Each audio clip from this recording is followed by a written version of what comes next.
Cette émission traitera ce soir de la voyance. Donc la voyance est un sujet qui suscite pas mal de polémiques, des clichés, des simplifications, mais qui laisse jamais indifférent. Donc l'idée de cette émission est de vous présenter au mieux la voyance en dehors des clichés du folklore habituel. Qu'est-ce qui pousse l'homme à vouloir connaître son avenir? Depuis que la voyance existe-t-elle et sous quelle forme? La voyance ou capacité intuitive est-elle mesurable et prouvable scientifiquement? Comment devient-on voyant? Comment voit-on voyant? Le business aussi de la voyance. Voici les principales questions auxquelles nous tenterons d'apporter des réponses claires. Madame Sabrina de Saint-Ange, bonsoir et bienvenue sur les 100.7 de Radio Association. Bonsoir. Donc cette émission, c'est une émission qui va être mensuelle. Oui. Et qui va traiter des phénomènes paranormaux. Oui. Donc ce soir, c'est la voyance. Alors dans les phénomènes paranormaux, qu'est-ce qu'on va trouver? Nous allons trouver une série de phénomènes, tous les phénomènes psy, c'est-à-dire la télépathie, la précognition, la voyance. Nous allons trouver aussi des phénomènes liés au pouvoir de la pensée sur la matière, c'est ce que l'on appelle la psychokinèse. Nous aborderons aussi toutes les manifestations près de la mort, c'est-à-dire les NDE. Vous voyez, c'est un panel assez large. D'accord. Donc ce soir, ça sera exclusivement sur la voyance. Oui, la voyance, oui. Alors, Sabrina de Saint-Ange, c'est qui exactement? C'est une voyante. Voilà. Une voyante qui exerce depuis de nombreuses années en cabinet et qui recherche, qu'est-ce que la voyance, qui lit beaucoup, qui a participé à quelques expériences. Enfin, nous en parlerons. Donc, cette émission va être scindée en 5 parties. Oui. C'est bien ça. Donc, vous pouvez nous rappeler les 5 parties? Alors, nous parlerons donc de la divination au travers des âges. Nous essayerons de voir dans la deuxième partie, est-ce que la voyance est quelque chose de prouvable scientifiquement? Dans la troisième partie, comment voit-on? Comment voit un voyant? Qu'est-ce que ça veut dire voir? Et les dernières parties, seront, intéressantes pour les auditeurs. C'est le business de la voyance. D'accord. Donc si éventuellement il y avait des gens qui voulaient appeler, qu'ils le fassent pendant les pauses musicales, puisqu'on va faire quelques pauses musicales. Donc ma première question, Madame Sabrina de Saint-Ange, depuis quand vous pratiquez la voyance? Depuis une quinzaine d'années, mais je dirais que j'ai toujours eu ces facultés intuitives. Toute petite, donc j'avais des ressentis et au fur et à mesure, donc j'ai laissé aller donc cette faculté. Mais de manière professionnelle, on va dire depuis une dizaine d'années. D'accord. Et quand vous dites j'avais des facultés, donc toute petite, ça se manifestait comment? Des pressentis, des pressentiments sur des événements qui allaient arriver, des pressentiments sur le caractère de telle ou telle personne, des rêves prémonitoires. D'accord. C'est assez vague. Et c'est sous forme comment? De flash? Comment ça se manifeste chez vous?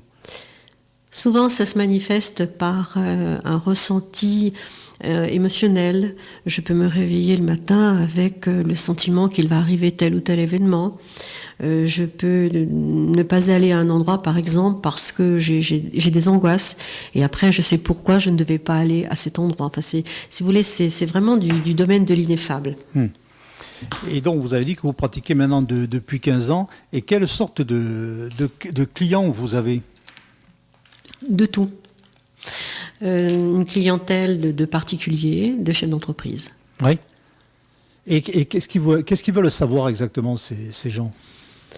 Certains viennent pour avoir des grandes directions au niveau de leur vie.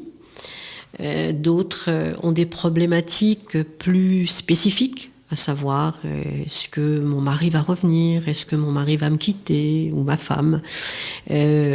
Beaucoup viennent aussi pour le professionnel maintenant, à savoir, est-ce que je vais trouver du travail? Est-ce que ce job, je vais y rester? Est-ce qu'il va y avoir des licenciements? C'est vraiment de tout. On a des femmes, on a des hommes, des chefs d'entreprise de tous les milieux socio-professionnels. Donc si je vous comprends bien, ce sont des gens qui sont à la recherche de comprendre un peu leur environnement, leur univers, le sens de l'existence aussi, et celui-là de la mort aussi. Tout à fait. C'est aussi se rassurer peut-être sur le devenir, c'est amorcer, c'est aborder l'avenir peut-être avec plus de sérénité parce qu'on sait, enfin on sait entre guillemets, ce qui va arriver. Donc on peut mieux se préparer quelquefois aux difficultés. Donc c'est un peu comme ça que sont nés les différents courants de pensée, que ce soit la philosophie, la croyance ou les religions. Oui, absolument. Parce que la divination, c'est quand même une très, très, très longue histoire. Je dirais que depuis la nuit des temps, l'homme cherche à comprendre son environnement et sa place dans l'univers et le sens de son existence et bien sûr celui de sa mort. Alors il se crée des représentations du monde pour répondre à ces interrogations existentielles. C'est ainsi que sont nées, comme vous le disiez si bien, les pensées philosophiques, les croyances, et là je vais m'attirer des foudres, les religions. D'accord. Alors parmi ces représentations, bien sûr, la divination est une permanence anthropomorphique. Vous pouvez expliquer anthropomorphique ? Oui, absolument. Ça veut dire que elle existe sous toutes les latitudes du globe depuis que l'homme pense, c'est-à-dire elle appartient, à mon sens, à la nature humaine. Alors par divination, bien sûr, il faut entendre un ensemble de pratiques qui visent à découvrir ce qui est caché, à notre perception sensorielle et la prédiction de l'avenir, bien sûr, comme je le disais tout à l'heure, pour contourner ou éviter des difficultés du quotidien. Je pense que c'est ce qui pousse véritablement donc la divination, c'est-à-dire vouloir anticiper, c'est pour mieux contourner les difficultés du quotidien. Alors aujourd'hui, les difficultés du quotidien semble tout à fait abordable, mais il y a des milliers d'années, par exemple, choisir tel itinéraire, eh bien les tribus donc jouaient leur vie. Est-ce qu'il y avait un plan d'eau, est-ce qu'il y avait du gibier, etc. Vous voyez, c'était vraiment une adaptation au monde, à l'environnement. Alors vous dites depuis la nuit des temps, l'homme cherche à comprendre. Et quand on se réfère à je ne sais pas s'il y a des documents de cette époque, mais on peut dire que 5000 ans avant Jésus-Christ, donc on trouvait déjà les premiers horoscopes. Oui, si je me trompe. Oui, bien sûr. C'est, les premiers écrits datent à peu près de 5000 ans avant Jésus-Christ. Et les premiers horoscopes qui étaient basés sur le mouvement des planètes, on les retrouve au niveau des Chaldéens. Ensuite, vous avez l'astrologie, astronomie, enfin c'était un petit peu mélangé, pénétra donc le monde gréco-romain et acquit ses lettres de noblesse avec Ptolémée, qui entre autres a écrit le Tétrabiblos que l'on retrouve, qui était un traité d'astrologie et qui liait l'astrologie naturelle avec l'astrologie judiciaire. C'est un petit peu compliqué. Et ensuite, après, bien sûr, au fur et à mesure, on a eu cette astrologie qui a envahi le monde du Moyen-Âge et surtout de la Renaissance. Elle prit de l'ampleur, elle était utilisée par de nombreux médecins qui croyaient en une correspondance entre les astres et le corps humain. À l'époque, on parlait des fameuses humeurs, les humeurs. Alors, médecine, astrologie, astronomie, tout était étroitement lié. Et bien sûr, on ne peut pas parler de cette époque sans citer Michel de Notre-Dame, qui était plus connu sous le nom de Nostradamus, qui était lui-même prophète, médecin, astrologue, protégé par la cour et Catherine de Médicis, et il reste la figure tout à fait emblématique de ce courant de pensée. Donc Nostradamus qui reste toujours d'actualité parce qu'il y a beaucoup de gens qui citent ses prophéties. Oui, bien sûr. Ça fait partie du folklore. Je pense qu'on a fait dire à Nostradamus tout et n'importe quoi. Et vous avez Nostradamus cité, en veux-tu, en voilà, en fonction des peurs des époques. Toutes les années, vous avez les prédictions de Nostradamus. On lui a fait prédire... la fin du monde à l'an 2000. La fin du monde, la guerre de 39. Enfin bon, vous avez toutes les années. On sait à quelle année il est né cette personne ou pas ? Je pense qu'il est né, je ne me rappelle plus bien, en 1500 et quelques. En tout cas, il est mort à une soixantaine d'années et il a écrit ces fameuses prophéties en 1555. Enfin, on pense que c'est en 1555 et cet ouvrage a fait l'essentiel de sa notoriété. Mais il faut savoir qu'il était déjà connu, Nostradamus, pour faire des almanachs. Il a fait des almanachs au niveau de l'astrologie. Il soignait et il donnait des conseils médicaux et des recettes de beauté par les plantes. D'accord, donc c'est pas de maintenant tout ça. Hein. Non, c'est pas de Et maintenant. il y a différentes aussi techniques divinatoires. Oui. Vous avez, au travers des âges, de nombreuses techniques. On parle de l'astrologie. Hein, les techniques divinatoires, c'est autre chose. C'est-à-dire comment prévoyait-on l'avenir dans les temps anciens. Alors vous avez en Grèce et à Rome pas une décision importante, pas une bataille engagée sans étudier le comportement ou les entrailles des animaux. Ça s'appelait les aruspices, pardon. Et vous avez la Pythie de Delphes qui joua un rôle considérable dans la vie politique, religieuse. La Pythie de Delphes, c'est qui? Un oracle. Un oracle. Hein, un oracle. Donc vous avez une littérature extrêmement abondante sur le sujet. Cicéron lui-même a écrit dessus et vous avez dans le De Divinatione qui a été écrit en 44 avant Jésus-Christ. Dans ce De Divinatione, Cicéron fait une description par le menu de toutes les pratiques de divination de l'époque, augure, aruspice, astrologie, prophétie. Enfin, c'est vraiment très très très complet.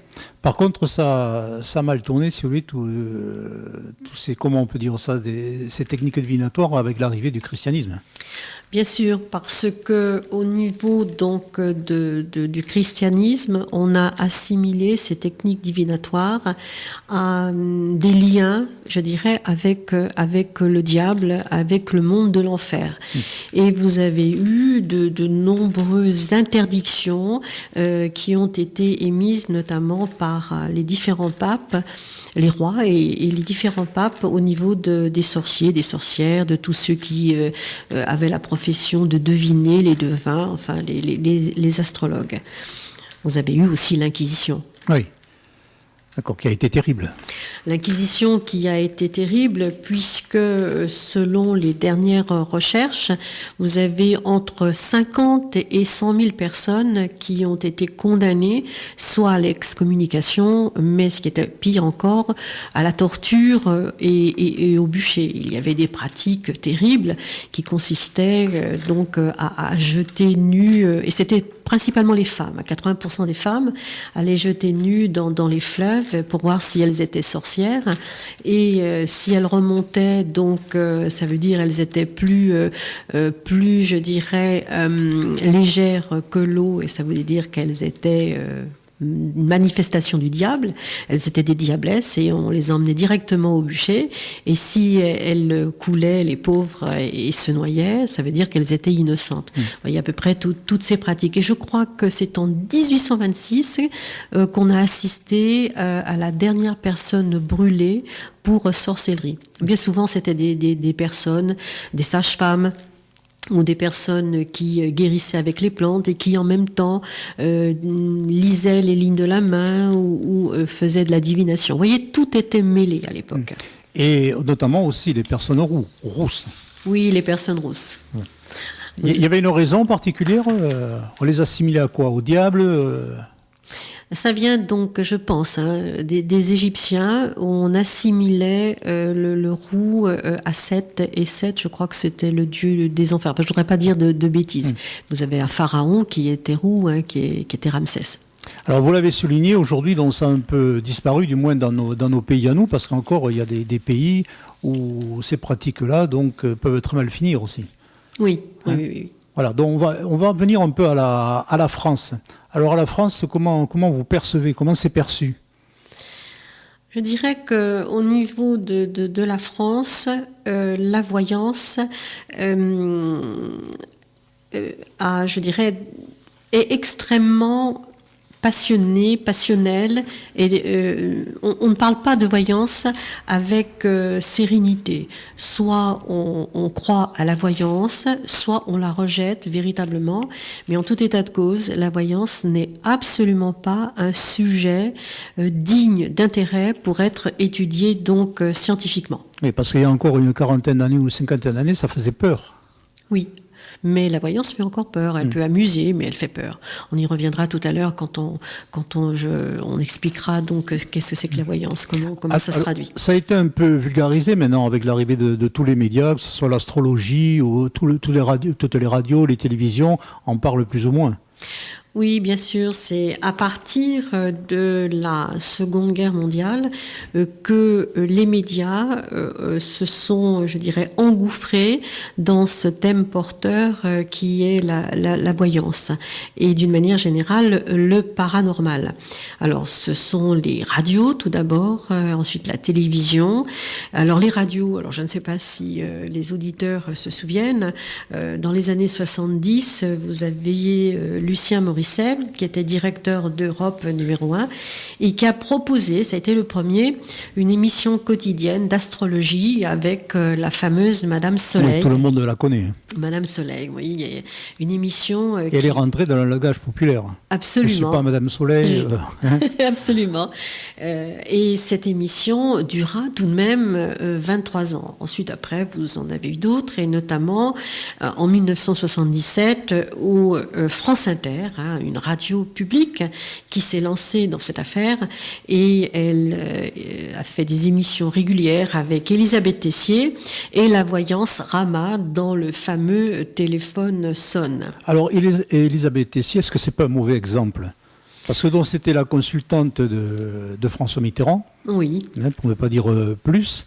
Et aussi de Strauss-Kahn. Je n'irai pas jusque-là plus. Oui, c'est ce qui se dit. Hein. C'est ce qui se dit, voilà. oui. Donc par rapport aussi à Strauss-Kahn, rien ne s'est passé de ce qu'elle avait prédit.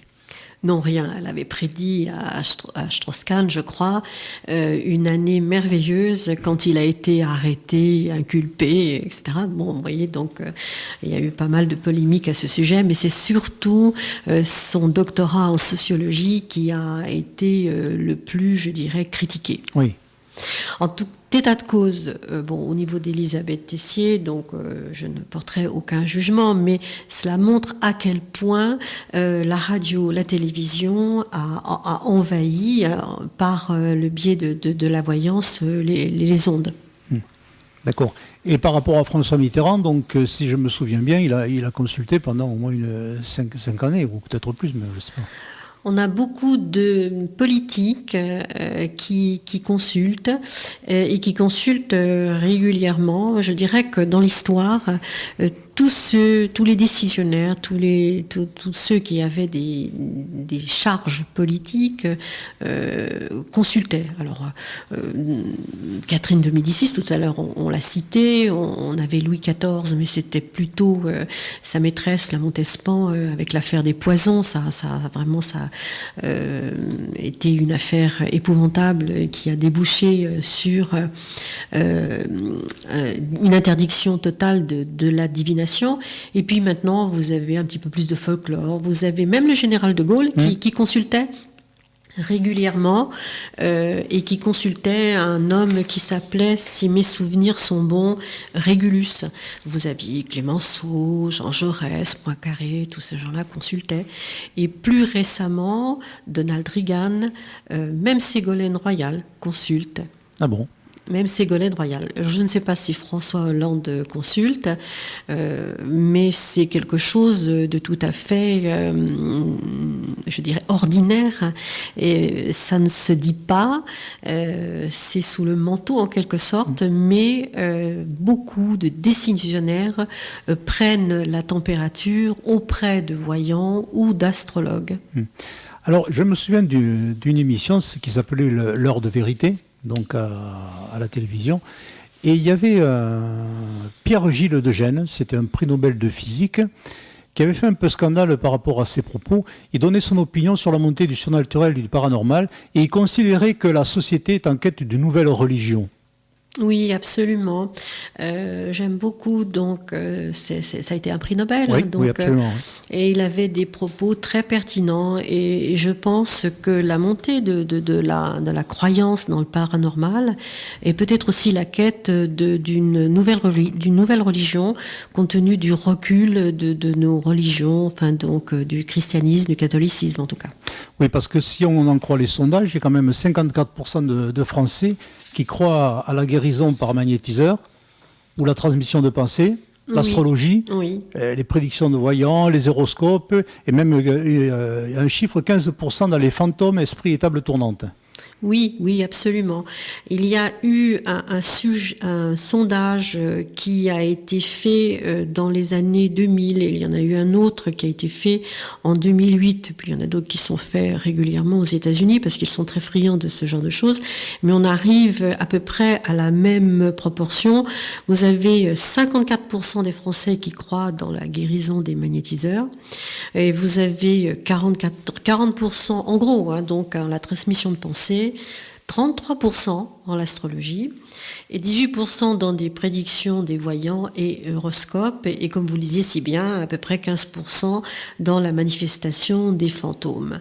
Donc je pense qu'on est devant un phénomène de société. Et puis c'est une industrie quand même un peu lucrative. Pour beaucoup, ça peut être une industrie donc lucrative. Nous en parlerons tout à l'heure où je donnerai quelques chiffres au niveau donc de la voyance. D'accord. Donc on arrive au terme de cette première partie. On va faire une petite pause musicale. Oui. Et ensuite, on va partir, vous m'avez dit, la voyance et la science. On fait une pause musicale.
Vous êtes sur les 100.7 de Radio Association dans la nouvelle émission qui est présentée par Sabrina de Saint-Ange, donc au-delà des frontières.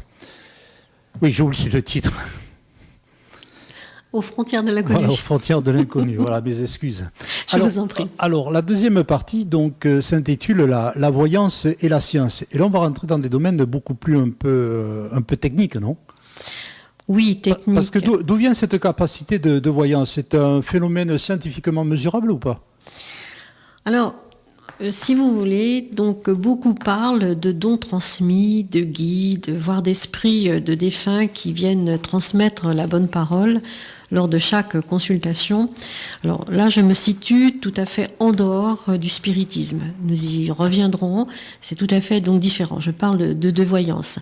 Moi, je pense qu'il faut rester sérieux et nous situer au-delà de cette voyance un peu mercantile et ce que j'appellerais même de foire. Parce que je pense absolument pas que c'est quelqu'un, un défunt qui vient là dire si le mari d'un tel, d'une telle, etc., va revenir.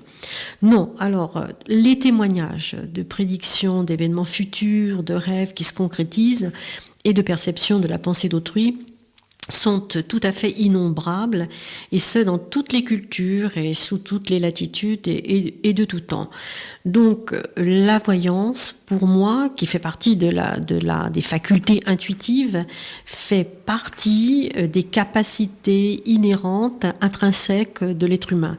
C'est quelque chose qui ne vient pas du ciel, c'est quelque chose que nous avons, nous, en tant qu'humains. Alors maintenant, est-ce que c'est prouvable, mesurable, et c'est toute la partie dont s'occupe la parapsychologie, qui est considérée comme une pseudo-science par les scientifiques. Oui, absolument. Donc c'est le seul qui existe et qui a été créé en 1919 sous l'impulsion de Richet, qui est un prix Nobel, et de Flammarion. Et ça s'appelle l'Institut Métapsychique International, ou l'IMI, qui est une fondation reconnue d'utilité publique. Et l'IMI s'occupe a fait des recherches sur tous les phénomènes psy, c'est-à-dire la divination, la précognition, la télépathie, etc. L'IMI, aujourd'hui, est parti un petit peu pas en déshérence, donc s'ils m'entendent, ils ne seraient pas contents, mais jusqu'à la guerre, l'IMI était extrêmement prolifique dans ses écrits et dans ses expériences. Et pendant la guerre, l'IMI a complètement sombré et s'est arrêté. Et ça a été repris après, et aujourd'hui l'IMI existe et se compose d'une équipe pluridisciplinaire d'une dizaine de personnes. L'IMI, en 2002, ces équipes se sont attelées à la préparation d'expériences sur la télépathie grâce au matériel informatique prêté par l'université de Liverpool Hope en Angleterre. Aujourd'hui, l'IMI organise régulièrement des conférences mensuelles, annuelles, sur toutes les recherches concernant les phénomènes psy. Mais c'est surtout, je dirais, donc aux États-Unis que s'est développé les expériences concernant les phénomènes psy. Et vous avez des milliers, je dis bien des milliers d'expériences qui ont été faites dans deux instituts principaux, qui est donc l'Institut, le SAIC, c'est un petit peu compliqué, et un autre institut. Et vous avez beaucoup d'expériences faites sur le remote viewing. Alors vous avez dit que, je crois que c'est en 2003, si j'ai bien reconnu, que cet institut a approché des voyants. Oui, l'IMI, si vous voulez, a approché des voyants en 2003 pour essayer de voir ce qui se passait quand un voyant voit. Ce sont des expériences, et vous avez une personne essentiellement qui a participé, et si vous voulez, dont je peux citer le nom, qui est Maud Christen, qui s'est prêtée, qui se prêtait même sur des plateaux de télévision à des expériences en direct. Mais on retrouve ce phénomène d'essayer de prouver la voyance, on le retrouve au 19e siècle. Mais là, et ça a donné quoi ? Elle, je dirais, c'était au-delà même du hasard, c'est-à-dire les résultats étaient vraiment tout à fait probants. Elle arrivait à déchiffrer, à dessiner ce qu'il y avait, par exemple, dans des enveloppes fermées, cachetées. Ce sont les expériences de remote viewing. D'accord. Et donc, est-ce que l'institution et voyance, c'est la même chose ? Intuition, pardon, et voyance, c'est la même chose ? Je dirais que l'intuition, la voyance fait partie de l'intuition, et l'intuition fait partie de la voyance. La voyance est une manifestation de l'intuition, de cette faculté intuitive qu'a l'être humain. On voit bien que ça rejoint bien la pensée. Oui, absolument. C'est aussi la question que nous pouvons nous poser. Qu'est-ce que c'est que la pensée humaine, la conscience ? Et nous verrons que les neurosciences et peut-être la physique quantique arriveront un jour à donner les réponses. Pour reprendre les expériences qui ont été faites, c'est Hein, qui est biologiste de formation, qui a fondé le laboratoire de parapsychologie de l'université de Duke en Caroline du Nord dans les années 30. Et c'est lui qui a créé la première revue parapsychologique. Et je disais qu'il y avait des milliers d'expériences qui avaient été faites avec des protocoles scientifiques pour savoir si vraiment la télépathie existait. Et sur 20 000 expériences faites pendant une vingtaine d'années à partir des années 70, avec des protocoles bien serrés, on est arrivé à des résultats extrêmement probants qui sont au-delà du hasard. C'est-à-dire les résultats probants, c'est-à-dire que les sujets étaient mis devant le fait de décrire ce qu'il y avait dans, comme je vous ai dit tout à l'heure, dans des enveloppes cachetées. Soit c'était des lieux, soit c'était des noms, etc. Donc le sujet soit le dessinait ou pouvait le verbaliser. Et on est arrivé à peu près sur 20 000 expériences à des résultats tout à fait probants, c'est-à-dire qu'en fait il y avait vraiment les noms qui apparaissaient ou les lieux qui apparaissaient sur plus de 35%. Et scientifiquement, le hasard aurait donné comme résultat probant 25%, alors que là on avait des résultats bien au-delà. Donc ce qui veut dire que de par ces expériences, encore une fois menées par des scientifiques, dans des laboratoires, avec des conditions sérieuses. Donc ces expériences laissent à penser, de manière tout à fait certaine, à mon sens, d'autres pourront le critiquer, à penser que le phénomène psy, c'est-à-dire intuitif, voire en dehors de nos 5 sens, est quelque chose qui existe. D'accord. Il y a des ouvrages là-dessus ? Il y a beaucoup d'ouvrages, on les trouve sur le site de l'IMI, vous les trouvez aussi sur le site donc que j'ai cité, ces universités, mais ils sont d'un abord extrêmement complexe, et je dirais que le profane va vite s'y perdre et complètement décrocher. D'accord. Et ce que je veux dire, la parapsychologie largement aussi controversée, non ? Bien sûr, la parapsychologie est considérée comme une pseudo-science et elle est extrêmement, je dirais, critiquée par les sceptiques en France ou ce que l'on appelle le mouvement zététique. C'est quoi ? C'est un mouvement enfin, ce sont des scientifiques qui arrivent à, je dirais, ils essayent de prouver que toutes les expériences qui ont été faites n'ont pas été faites dans des conditions sérieuses ou qu'elles peuvent être remises en question, etc. Vous voyez, donc vous avez la parapsychologie qui, depuis un siècle, s'évertue par des protocoles simples, scientifiques, de prouver que les phénomènes psy existent, et vous avez d'autres scientifiques qui disent non, ça n'existe absolument pas, parce que toutes vos expériences, elles ont été faites dans des conditions qui n'étaient pas scientifiques. Alors tout à l'heure, donc, vous avez parlé aussi de perception extrasensorielle, et vous avez, sauf erreur de ma part, parlé de la télépathie, la clairvoyance et la précognition. Donc, vous pouvez donner un peu plus de détails ? La télépathie, c'est quoi ? La clairvoyance, c'est quoi ? Alors, la télépathie, c'est pas deviner. Enfin, je ne sais pas. Une communication de pensée, non ? Oui, une communication de pensée entre je dirais, deux personnes.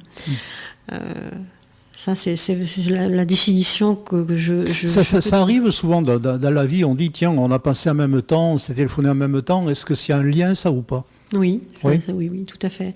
Mais les expériences de télépathie, c'est de penser à quelque chose, c'est-à-dire de penser, vous avez devant vous un dessin, un rond, un carré ou autre chose, et vous avez dans une autre pièce une personne qui ne sait absolument pas ce que vous faites et qui essaye de dire ce que vous êtes en train de regarder. Vous voyez, ce sont des expériences où vous êtes dans une pièce, donc, et vous avez entre les mains un objet. et l'autre personne qui est le sujet essaye de deviner ce que vous avez entre les mains. Ou alors vous regardez une photo de la tour de Pise ou autre chose, et le sujet qui est censé être télépathe devine ce que vous avez. Voilà, c'est ça la télépathie. Et la différence avec la clairvoyance ? La clairvoyance, c'est à peu près la même chose, mais pas de la même manière. C'est-à-dire, en fait, la clairvoyance, c'est dire des événements qui arrivent au même moment, mais dans d'autres lieux, mais en dehors des 5 sens et sans la déduction. Alors maintenant, vous avez aussi la précognition. La précognition, c'est sur le passé, je crois. Et la précognition, c'est pas sur le passé, c'est sur le futur. C'est la récognition, c'est sur le passé. Tout cela, c'est de l'intuition, ce sont les capacités intuitives. Et un autre point aussi, la psychokinèse. Ah oui, la psychokinèse. La psychokinèse, c'est l'action de la pensée sur la matière. Est-ce que notre pensée va agir sur les événements et sur la matière ? Oui. Vous avez des exemples par rapport à ça ? Des expériences qui ont été faites ou pas ? Oui, il y a de nombreuses expériences qui ont été faites. Elles sont très, très, très complexes. Mais alors, j'allais rebondir sur votre questionnement, mais par le fameux Uri Geller, fut d'un temps, qui tordait les petites cuillères. Bon, là, on est vraiment dans la manifestation de foire. D'accord. Donc, nous avons terminé sur la seconde partie, la voyance et la science. C'est vrai que vous avez un côté, vous abordez beaucoup plus sur le côté scientifique, vous, d'après ce que j'entends depuis le début de cette émission. J'essaye de savoir ce qu'est cette capacité intuitive sans tomber dans les errances, pour moi, de dire que ça vient du ciel ou que c'est un défunt qui me souffle les choses ou que c'est un esprit ou un guide. Non, pour moi, la voyance fait partie des facultés, des capacités intuitives. Et je pense qu'on peut le prouver. Seconde pause musicale.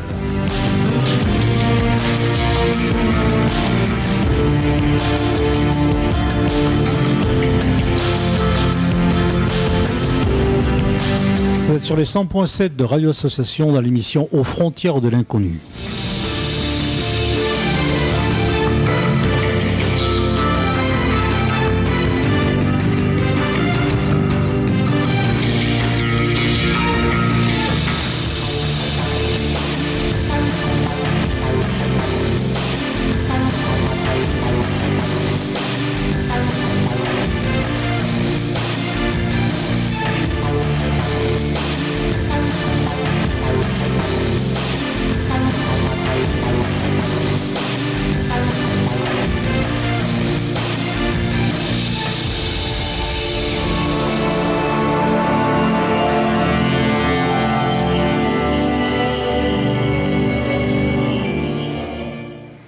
Alors la troisième partie de cette émission concerne comment on voit un voyant et que fait-il. Donc première question que je posais, comment donc voit-on un voyant lors d'une consultation ?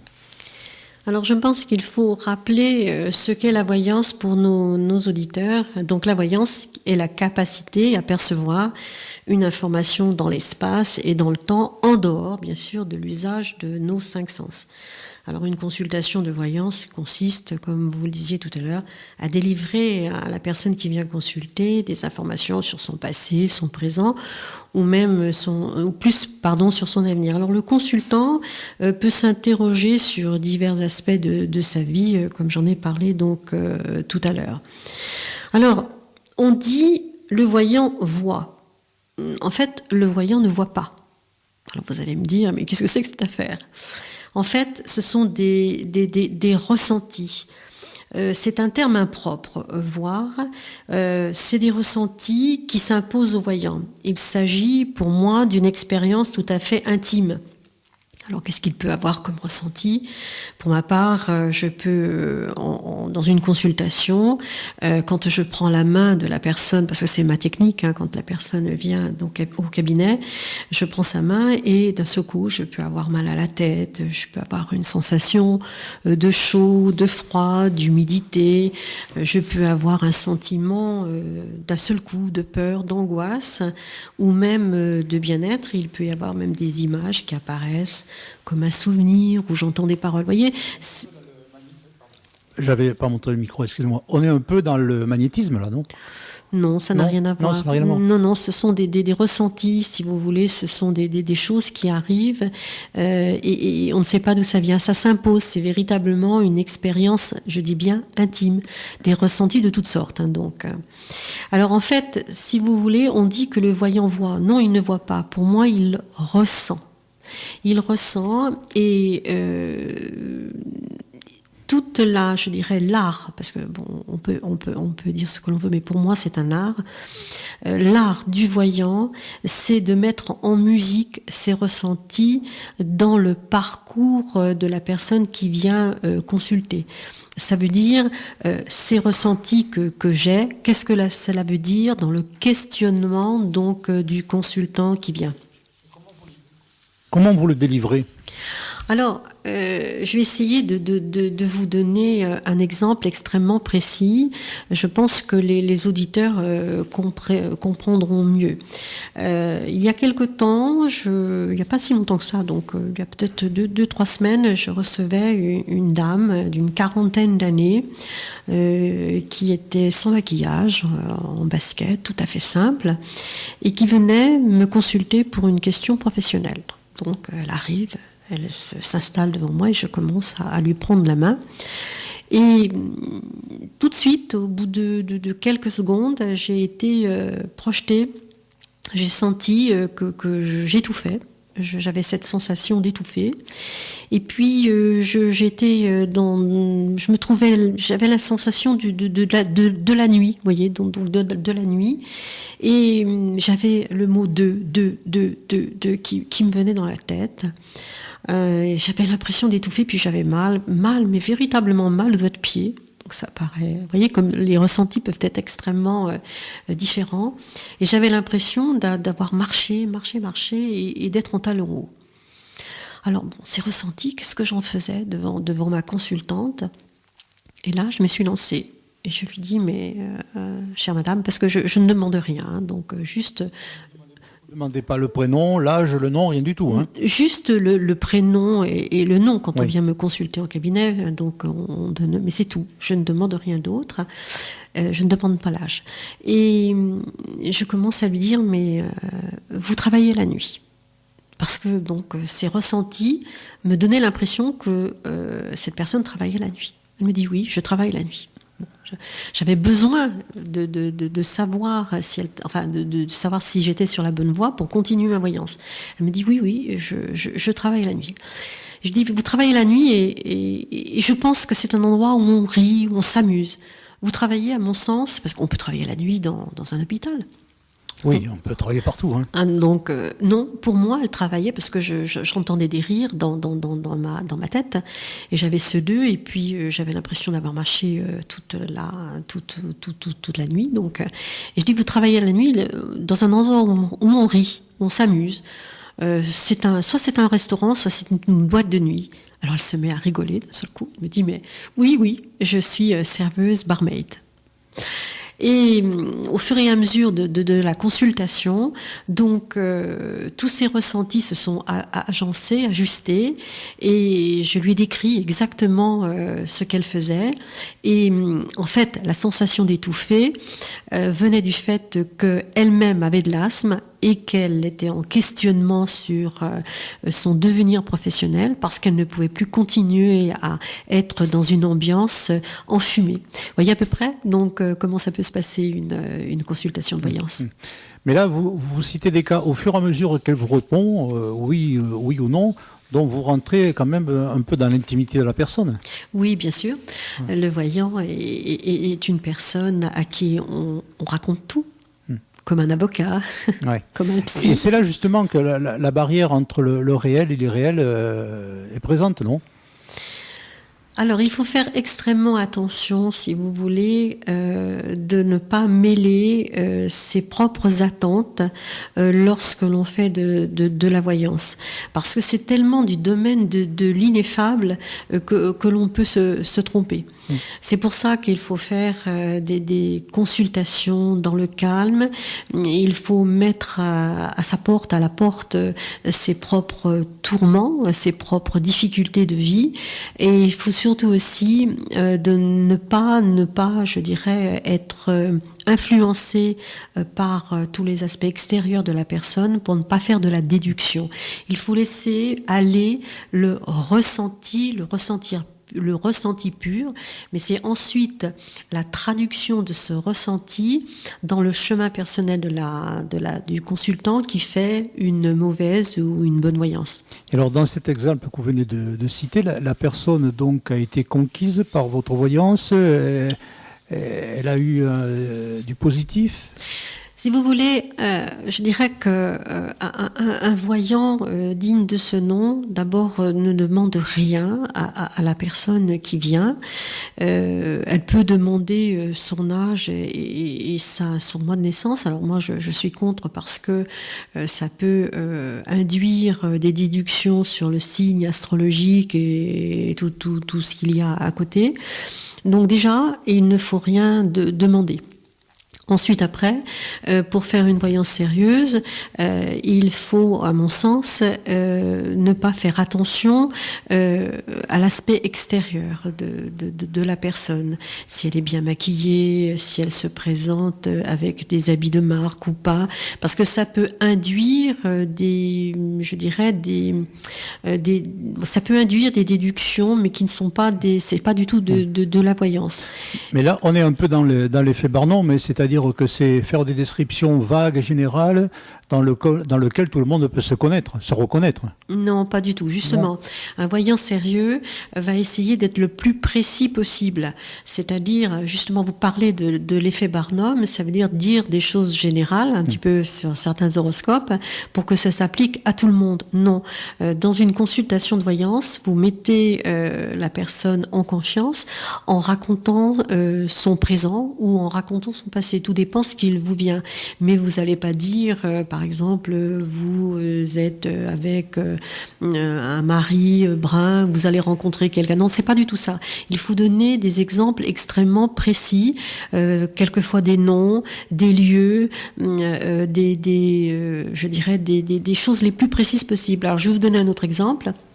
J'ai eu une consultation il y a quelque temps au téléphone cette fois-ci, et c'est une personne qui venait pour un problème sentimental, qui me posait une question au niveau de sentimental. Et puis, au bout de quelques secondes, elle m'a donné son prénom et j'ai eu un ressenti extraordinaire. Je me suis vue comme une petite fille courant dans un jardin et il y avait une mare. Je ne sais pas pourquoi, donc j'avais cette image-là, et ça s'est véritablement imposé, et en même temps je ne savais pas si c'était une réminiscence de mon passé. Et puis cette petite fille, elle avait une robe à carreaux, et il y avait une grande maison bourgeoise derrière, et elle commence donc à me poser sa question. Et je lui dis, écoutez, je vais vous dire ce que je vois. Je vois une petite fille avec une petite jupe à carreaux, elle court, et il y a une grande maison bourgeoise derrière. Elle me dit, mais attendez, vous êtes en train de me décrire, c'est moi. Je dis, oui, je pense que c'était vous. Elle me dit, c'est moi. J'étais chez mes grands-parents et j'avais souvent cette petite jupe à carreaux que vous me dites. Et la grande maison bourgeoise, c'est celle de mon grand-père, et j'adorais mon grand-père. Et aujourd'hui, c'est merveilleux que vous m'en parliez parce que, eh bien, c'est une date anniversaire. C'est celle du décès de mon grand-père. Vous voyez, c'est ce genre de choses. D'accord, c'est factuel, quoi. Oui, il faut se lancer, c'est-à-dire vous avez ça qui vous arrive dans la tête, alors ça peut être de l'imagination. Non, il faut laisser aller les ressentis et puis se lancer et dire ce que vous sentez, et puis ça marche ou ça marche pas, ça dépend des gens, c'est in fine personae. On va passer maintenant au 4e thème, la profession de voyant.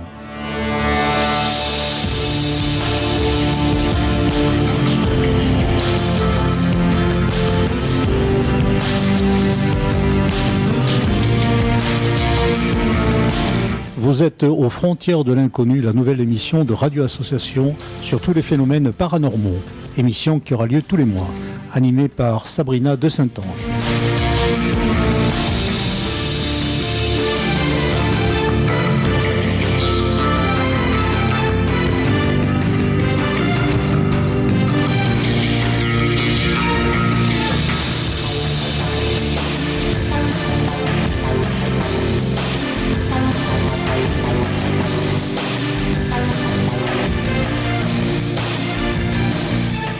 Alors l'avant-dernière partie, la quatrième partie, donc c'est la profession de voyant.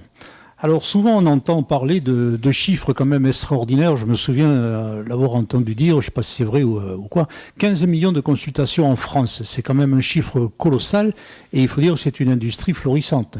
Dites-moi, quelles sont les lois qui réglementent cette profession ? Eh bien justement, il n'y a pas de loi.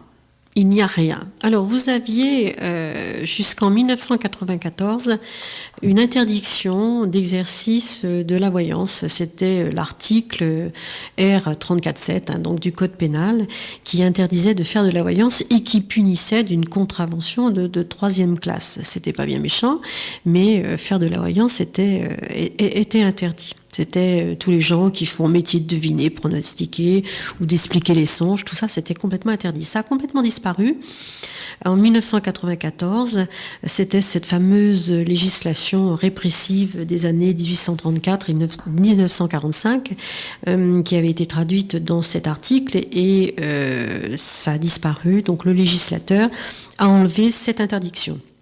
Il a enlevé cette interdiction, mais il n'a pas défini ce qu'était la profession donc de voyant. Donc on se retrouve devant un vide juridique. Il n'y a aucun organisme officiel qui structure et regroupe les voyants, aucun organisme donc professionnel, il n'y a pas de syndicat, il n'y a pas d'association, il n'y a pas d'institut, je dis bien officiellement et unanimement reconnu par la profession.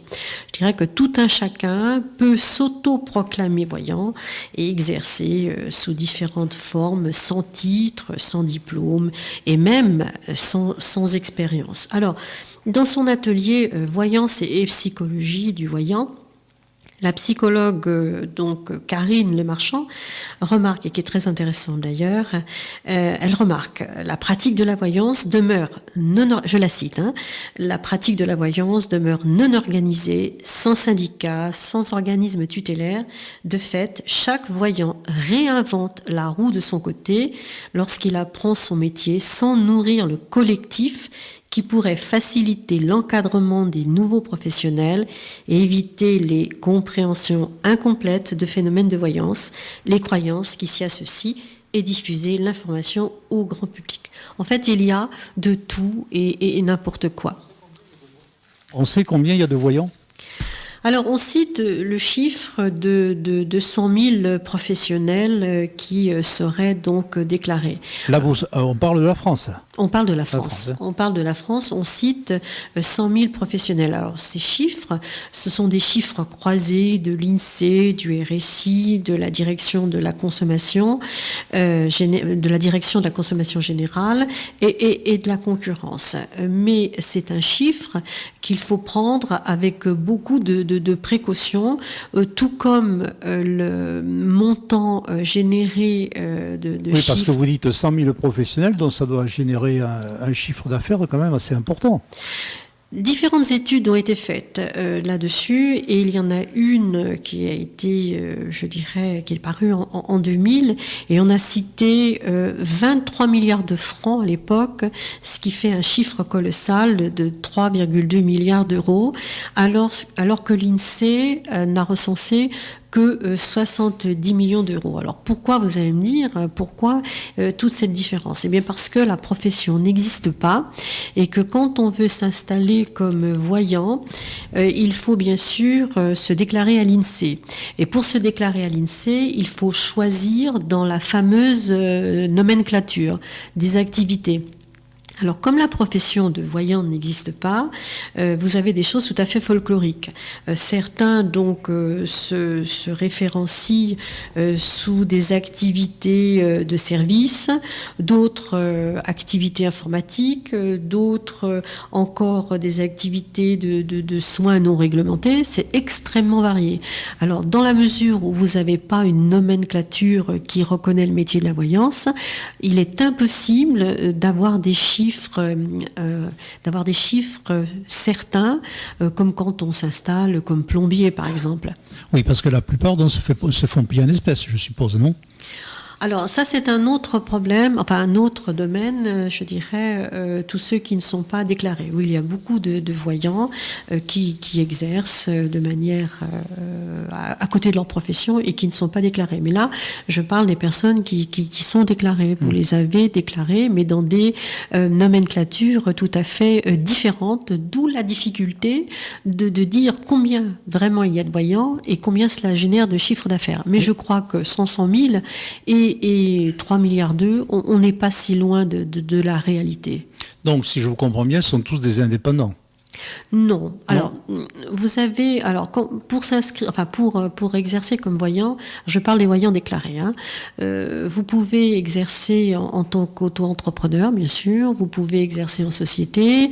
Vous pouvez être en portage salarial. C'est extrêmement variable.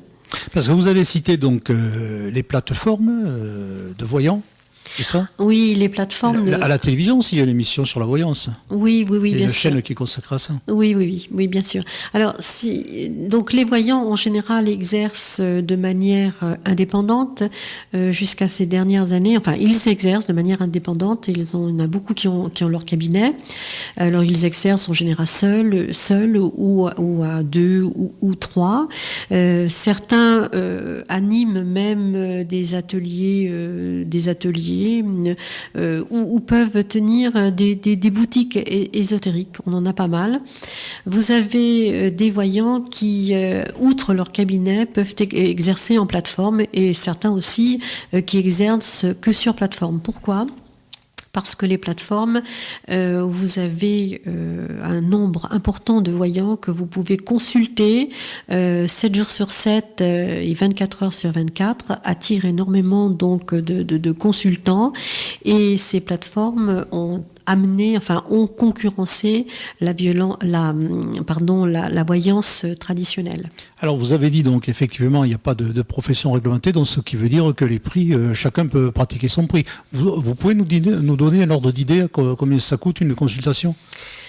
Alors les prix sont extrêmes. Alors on va rentrer dans un sujet un petit peu tabou en France. Donc les prix sont extrêmement variables. Alors vous avez une différence déjà entre. Alors je parle de la consultation de voyance en cabinet, en cabinet ou par téléphone, parce que certains font de la voyance en cabinet ou par téléphone ou même maintenant par Skype. Donc on en a beaucoup. Alors ces prix-là sont variables, je dirais, du nord au sud. Vous avez tous ceux qui sont à Paris qui pratiquent des prix plus élevés et des consultations d'une heure, par exemple, à 140, 150 euros. Ce ne sont pas des prix qui sont rares, bien au contraire, à Paris. C'est énorme quand même, On peut dire, oui, enfin écoutez... Parce que si vous faites ne serait-ce que... à peu près un client, il y a combien de clients dans une journée ? Tout dépend. Après, je vous parlerai tout à l'heure dans quelques instants de Delta Blanc et de l'INAD qui préconise un certain nombre à ne pas dépasser, un certain nombre de consultations à ne pas dépasser. Donc tout dépend de la capacité donc du voyant et de son sérieux. Il est évident que si vous faites 10 consultations d'une heure par jour, ça fait 10 heures, c'est impossible de faire cela, d'avoir une capacité intuitive développée et qui soit nette. Alors, pour revenir à ce que vous me disiez, donc 140, 150 euros, ce n'est pas rare à Paris. Et vous avez des voyants qui sont renommés. Et les plus renommés, ça peut être 250, 300 euros, ce n'est pas rare, et même voire davantage. Et les prix sont, je dirais, beaucoup plus importants quand vous avez des entreprises qui ont des commandes spécifiques. Parce que vous avez des voyants qui sont consultés pour des recrutements, pour des analyses boursières, etc. Vous voyez, donc c'est un petit peu compliqué. Oui, parce que là, on touche un problème aussi sur la crédulité des gens. Je m'en souviens dans la profession que j'ai exercée d'avoir vu des gens qui payait, pour que je parle en France, 6 000 francs pour faire repartir le mari de chez elle. Ça, c'est un autre problème. C'est le problème de moi, ce que j'appelle des charlatans, hein, parce que pour moi, ce sont des charlatans, c'est-à-dire promettre aux personnes contre argent, chèque et tout ce que vous voulez, que par des prières ou de la poudre de perlimpinpin, on va faire revenir l'être aimé, on va guérir, etc. Alors ça, on est véritablement... C'est l'escroquerie, là. Dans de l'escroquerie. Donc, je pense qu'il fallait le souligner. Absolument, absolument. Dans une prochaine émission, j'en parlerai de manière extrêmement exhaustive. Là, on est vraiment dans l'escroquerie. Et vous avez de nombreuses personnes qui sont fragiles et qui se laissent, je dirais, avoir entre guillemets, et qui versent des sommes colossales pour leurs revenus, justement pour arriver à des fins. Là, c'est vraiment jouer sur la misère humaine.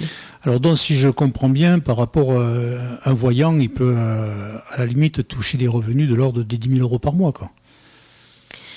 Alors, je vais essayer d'être un petit peu plus précise. Alors, je disais que les consultations à Paris sont plus onéreuses, sont plus élevées qu'en province. En province, vous avez des consultations qui peuvent s'échelonner 50 €, 60, 80 €, ce n'est pas rare. Alors, le chiffre que vous me citez est un chiffre. Alors, c'est vraiment, je dirais, très très secret. Les voyants sont très secrets là-dessus. Et puis il n'y a rien, donc pas de chiffre d'affaires publié. Vraiment, tout est discret, mais on arrive à faire des recoupements. Je dirais que lorsqu'un voyant fait 3-4 consultations par jour et qu'il travaille, je dirais, 5 jours sur 7, vous avez à peu près des journées qui peuvent s'élever à 400, 500 € dans un cabinet qui marche bien. Mais un cabinet qui marche bien, il faut avoir pignon sur rue, être bien placé, avoir une clientèle importante. Vous avez en général dans les grandes villes, ça se passe. Donc vous voyez à peu près combien peut toucher un voyant. Et pour connaître le monde de la voyance des plateformes, vous avez des voyants qui arrivent à très très très bien vivre avec le chiffre que vous citez, un chiffre qui n'est pas rare. D'accord. Alors bien sûr, sur ce chiffre-là, vous avez la TVA quand la personne est assujettie à TVA, vous avez les impôts, etc. Donc vous voyez, donc c'est tout à fait normal. Donc là, vous citez les plateformes, on peut dire que ce sont les gens qui font de la voyance, ils sont sur un canapé ou sur le lit, et ils sont tranquilles, quoi. Oui, par téléphone, hein. Absolument, mais même, je dirais... Et à toute heure, en plus. Absolument. Je dirais que même quand on nous consulte dans un cabinet privé par téléphone, la personne peut nous consulter à 11h du soir, minuit, ce n'est pas rare. Moi, je prends des rendez-vous très très tardifs, et les gens qui me consultent peuvent être dans leur lit, dans leur canapé, comme ils l'entendent. C'est très très très pratique, c'est plus du tout comme avant. Rencontrer le voyant, toutes je dirais Internet, le téléphone, Skype, permettent des consultations plus faciles. Nous allons aborder la dernière partie, la 5e partie, dont c'est comment choisir un bon voyant. Pause musicale et ensuite on repart.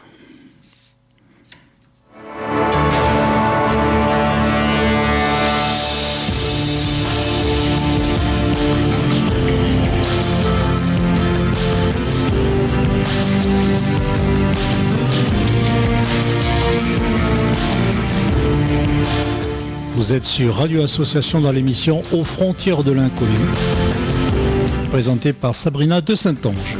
Émission mensuelle.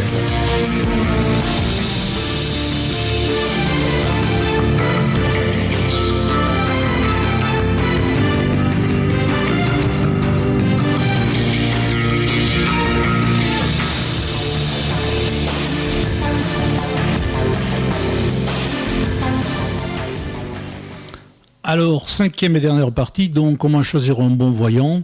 Et alors, qu'est-ce que vous avez à donner comme conseil aux auditeurs auditrices qui nous écoutent?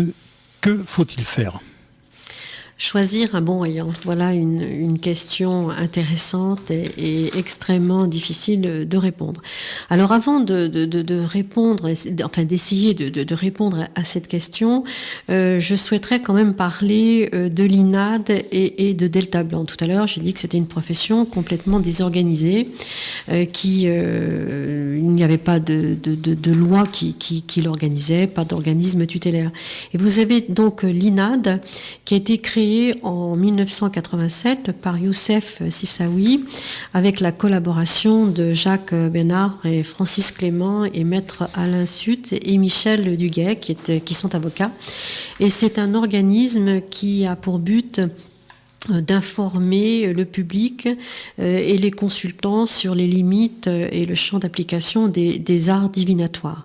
Donc c'est l'Institut national donc des arts divinatoires. Alors cet institut est à l'origine de la première charte morale et professionnelle et déontologique et qui contient des règles assez serrées pour exercer donc la voyance. Alors dans ces règles, vous n'avez pas le droit de faire de la magie blanche, de la magie noire, de la sorcellerie. Il faut faire la voyance avec la plus grande loyauté, ne pas rendre la personne dépendante, le faire avec sincérité.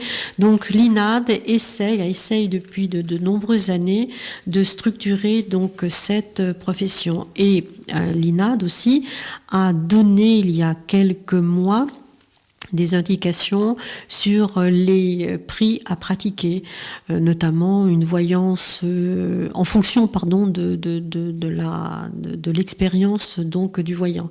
Donc c'est le seul organisme en France qui fait cela.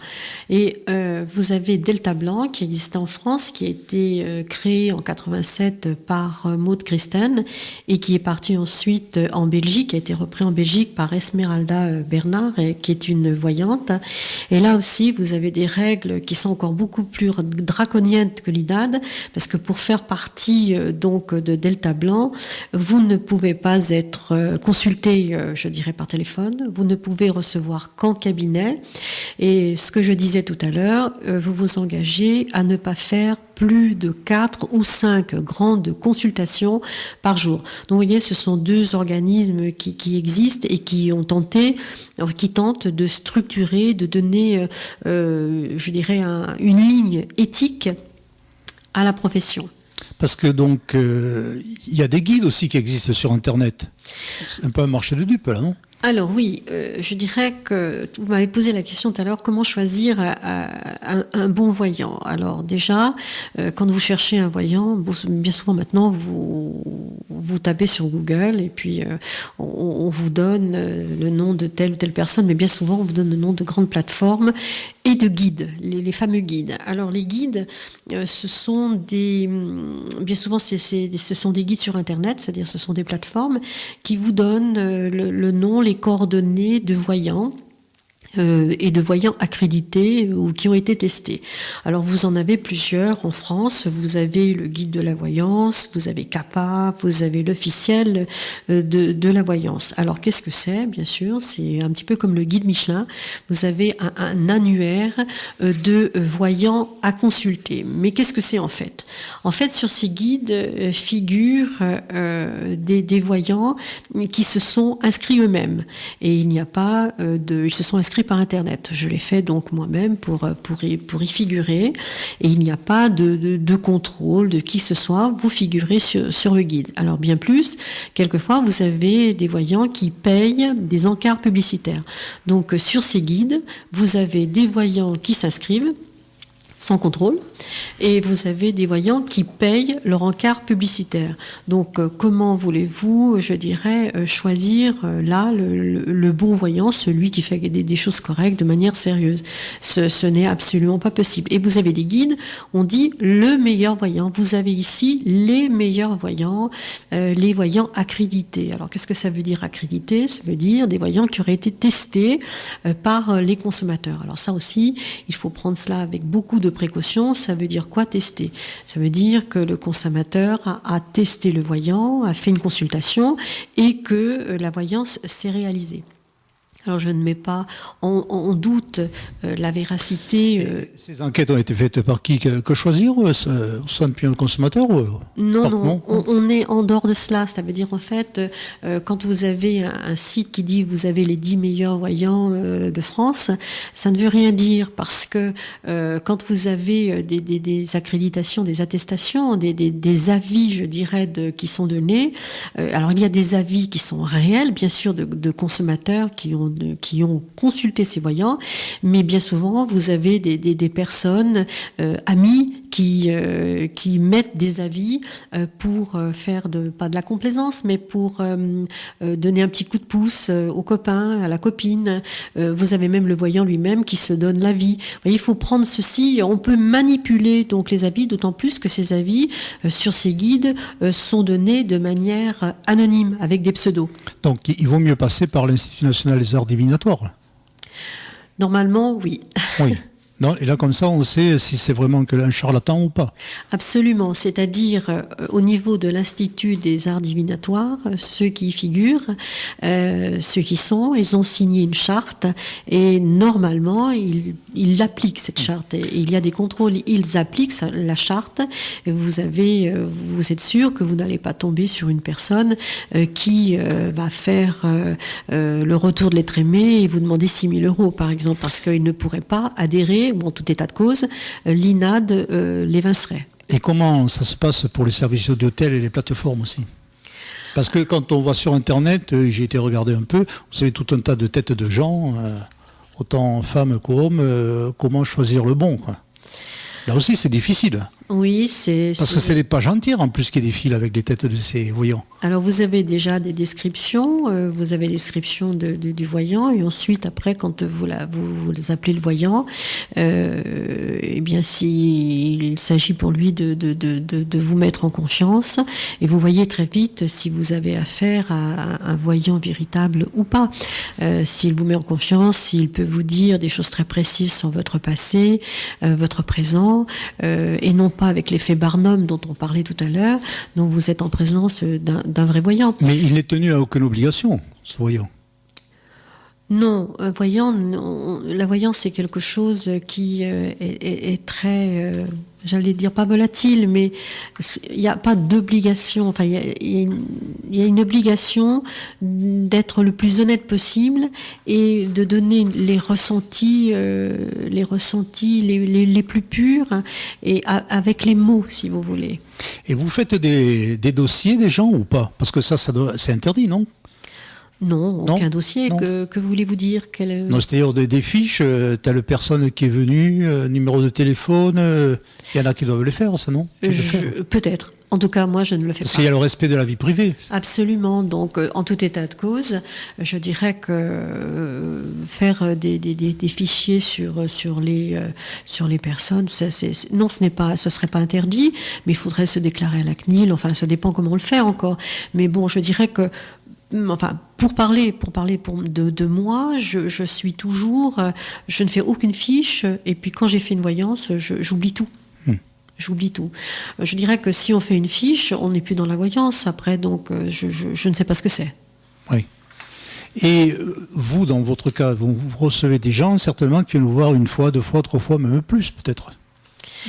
On peut aborder, mais ce serait peut-être très long, c'est l'addiction à la voyance. Ça sera de notre chapitre. Absolument, donc c'est très intéressant d'ailleurs, donc l'addiction à la voyance. Alors donc, il y a des obligations aussi d'information, de renseignements, d'honoraires, de mode de paiement ou pas? Oui, bien sûr.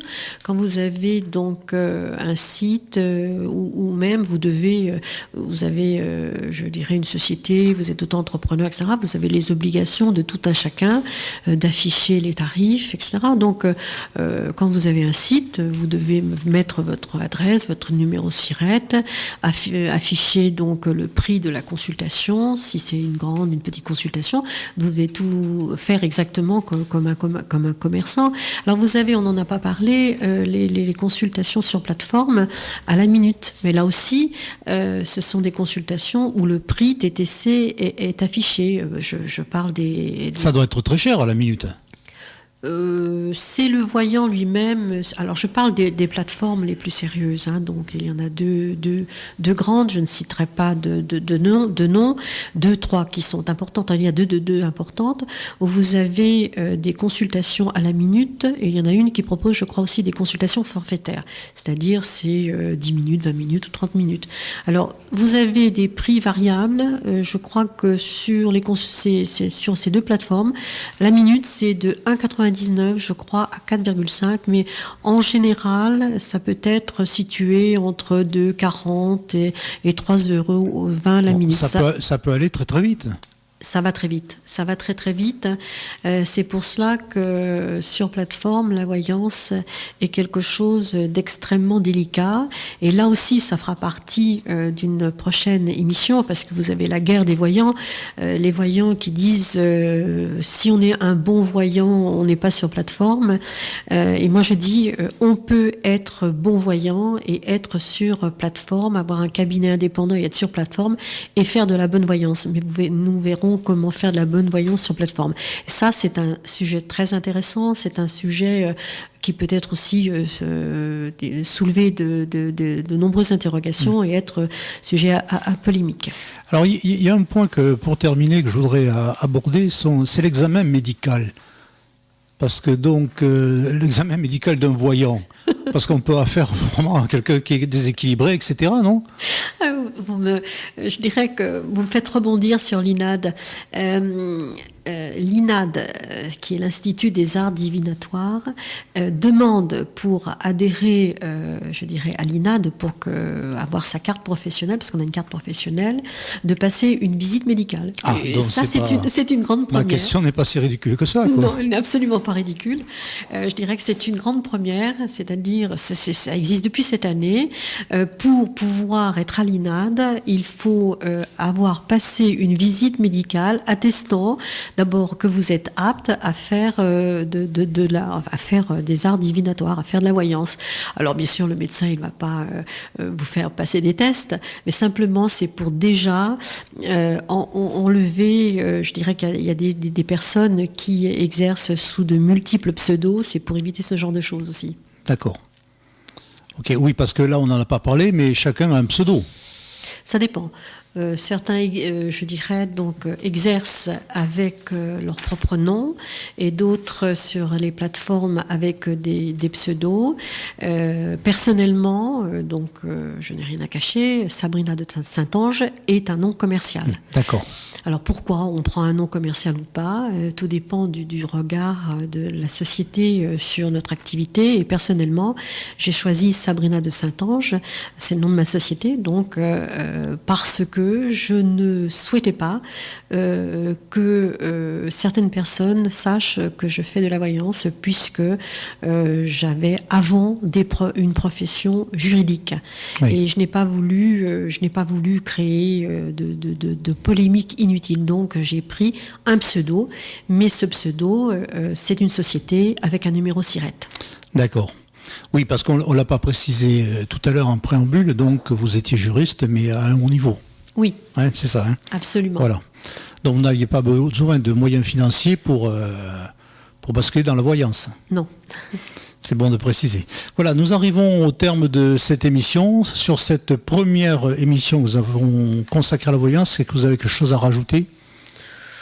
Non, si ce n'est que je passerai encore bien 1 heure à discuter avec vous. Voilà, mais bon, on a débordé, on a débordé de 1/4 d'heure. On va essayer de se tenir la prochaine fois à 1 heure d'émission.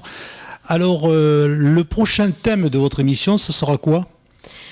Je cherche encore, peut-être la psychokinèse, ou peut-être les fantômes, ou peut-être encore la voyance, je ne sais pas. D'accord. Donc, allez, on va peut-être continuer sur la voyance. Entendu. Donc, si on veut vous contacter, où c'est qu'on peut vous contacter ? Vous pouvez me contacter sur mon site sabrinadesaintange.com, et là tout est indiqué, mon numéro de téléphone, mon portable, etc. D'accord. Je tiens à préciser qu'à Radio Asso, on ne donnera aucune consultation de voyance. Hein. Non. Voilà. L'émission n'est pas de faire des consultations. Voilà. L'émission a pour but de connaître tout ce qui est un peu inconnu. et phénomènes paranormaux. En tous les cas, je vous remercie pour cette première émission et je vous donne rendez-vous dans un mois. Quant à moi, vous me retrouverez demain. Ce sera une interview de Monsieur Lopez, qui est l'attaché parlementaire de Marion Maréchal-Le Pen. Et il sera présent pour nous parler un peu du Front National au niveau local en Tarn-et-Garonne. Je vous remercie de votre fidélité et restez bien branchés sur les 100.7 de Radio Asso. Radio Asso, la radio qu'il vous faut.